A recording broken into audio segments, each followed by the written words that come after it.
What's going on, YouTubers? It's the Natural Born Driller, and welcome everyone to WWE 205 Live Review. The show from September, I believe it was, 17th? Yep, of 2019. They were in Atlanta, Georgia. Their commentators were Vic Joseph, in English, and Theo Madden.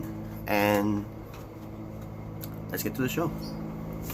This is basically the 205 Live after Clash of Champions, where pertains to Drew Gulak successfully defending his WWE Cruiserweight Championship against both Humberto Carrillo and Lince Dorado in a triple threat match, which was on the pre-show of the Clash of Champions 2019. So, let's get to it on the show here. We got Lince Dorado versus Ariya Daivari. They had a decent match on here. Both of them gelled very well in the ring. They had good chemistry. So they're gonna do a program with these two, where it's probably gonna lead to some series of matches between Lince Dorado and Ariya Daivari. And in the end, it was Lince Dorado getting the win over Ariya Daivari with the Shooting Star Press. And it's probably going to factor what pertains to the Lucha, the Lucha House Party. How is it going to affect this and all that? When Kalisto and Gran Metalik, is going to be leaving. Well, it depends too now. They're talking about they're going to be leaving WWE now, but after what's going on with NXT, basically, with the whole situation with 205 Live, going to be canceled pretty soon. I don't know how true that is yet, but we have to wait and see. Just like we have to wait and see what pertains to the rumors of they're going to change the color designs of the Cruiserweight Championship. It's not going to no longer be purple, white, gold, and also what pertains to orange. It's going to be gold, white gold, black, and yeah, there you go. But that depends. It's just rumors I'm hearing about what pertains to the Cruiserweight Championship. But only time will tell. And only time will tell if Kalisto and Gran Metalik still wants to leave after what pertains to this whole direction. It could be but yeah, it depends too, because again, as well, you got the Lucha House Party part of Raw, but will that still be a factor into it after when we get to the draft? Another draft, which it's gonna be the Superstar Shake-Up thing again, because Vince McMahon fucked it up with the whole wild card rule bullshit. But we'll see. But yeah, Lince Dorado got the win. Decent match.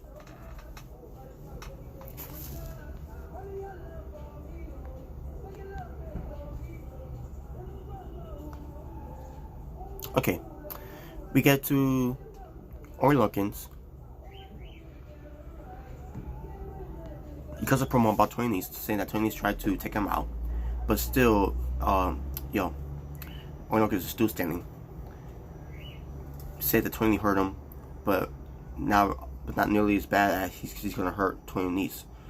Or pertains to that match, which ends up being the main event. And he says, and once he's done with Oney Nese, he's gonna go after Drew Gulak so that he could become Cruiserweight Champion. So, and we'll get to that. We'll get to that match later.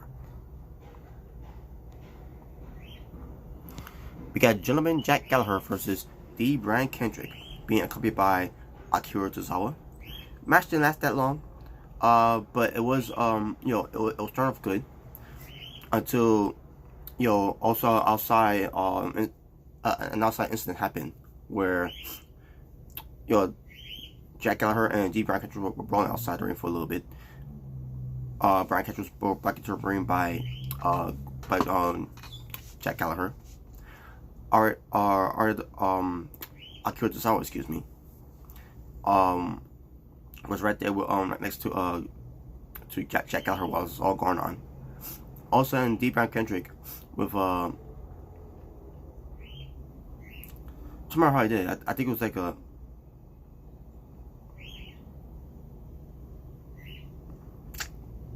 a drop. Yeah, a drop kick. I think it was something that D. Brian Kendrick did to Jack Gallagher that had Jack Gallagher bump into Akira Tozawa. And then Jack Gallagher fought back at Brian Kendrick and then put him back into the ring again. At this point, Akira Tozawa was a little upset that Jack Gallagher bumped into him like that, and Jack Gallagher was like, to the referee, you gotta kick him out. He's a distraction to me and everything. All of a sudden, D. Brian Kendrick pulls out a candlestick and just wails on Jack Gallagher with the candlestick. Akira Tozawa is looking confusing. What are you doing? And the match ends by disqualification because of that. So Jack Gallagher wins.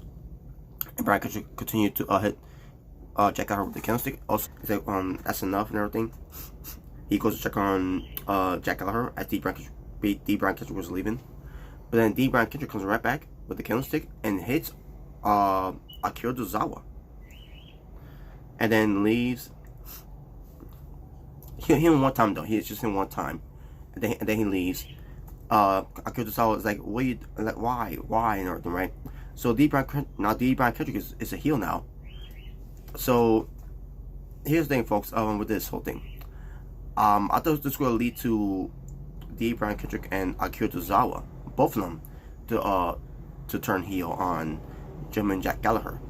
But instead, we got a different type of swerve here, where D. Brian Kendrick decides to betray our Akira Tozawa and hits him with the candlestick. Basically, he turned heel. D. Brian Kendrick is a heel. Akira Tozawa is still babyface, and not only he's still babyface, but he's been betrayed by someone who thought he was a friend of his, and D. Brian Kendrick. And yeah, this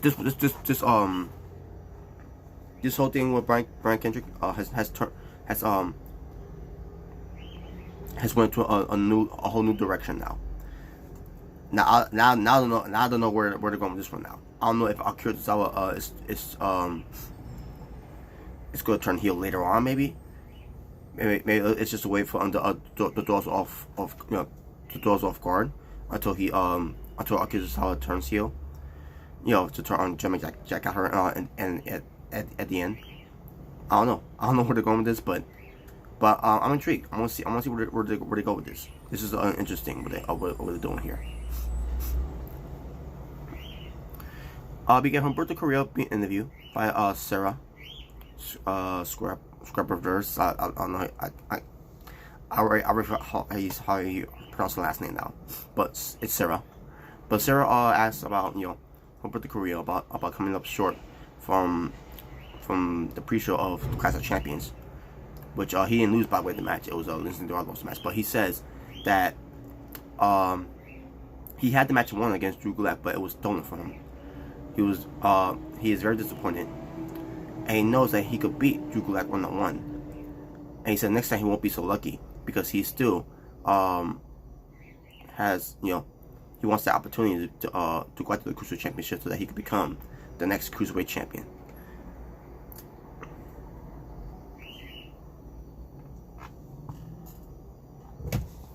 So yeah, one more, folks. All right. I'm sorry about that. Let's get back on focus. All right, main event time. Oney versus Tony Nese. This was a good match. These guys were going at each other, not just in the ring, but also outside the ring.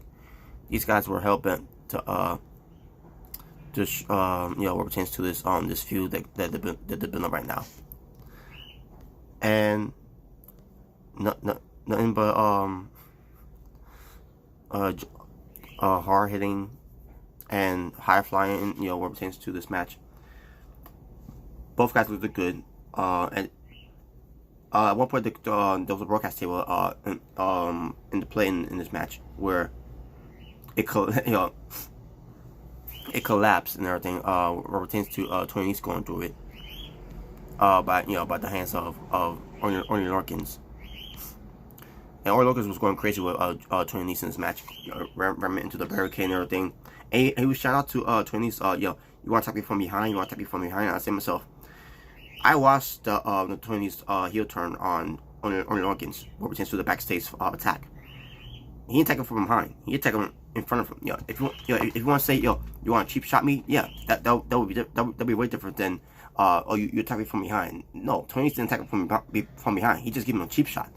He's just come across with a cheap shot. What pertains to Tony's being attacking Oney Locust weeks ago. So Oney Locust is going for I'm assuming he was going for a running European upcut that he always does. All of a sudden, Drew Gulak, out of nowhere, pulls the leg of Oney Locust. Commentators acting like they didn't see that Drew Gulak was there. And I'm saying to myself, how could they not see he was there? The broadcast table obviously was not there anymore. It was it fell apart. So you're telling me they couldn't see Drew Gulak right there when Oney Locust was going through the ropes? What the fuck was that? What were they doing? Looking at the monitors that was not there anymore. So stupid. But anyways, this distraction costs Oney Locust as Tony Nese goes for a roll up for a 3 count. So Tony Nese wins the match. Drew Gulak and Tony Nese got a 1-up on Oney Locust. Oney Locust looks disappointed, and that was it. So there you go. That was the show. Talking about wrestling for 205 Live, the show from September 17th, 2019. 3 matches. My overall scoring for the show, I'm going to go 6.5 out of 10. And with that being said, thank you all for watching. For It's Natural Born Thriller, saying peace on the streets. For this was your WWE 205 Live review, what pertains to 205 Live after Clash of Champions pre-show. And until next time, what pertains to WWE 205 Live review, y'all take care, and I'm out.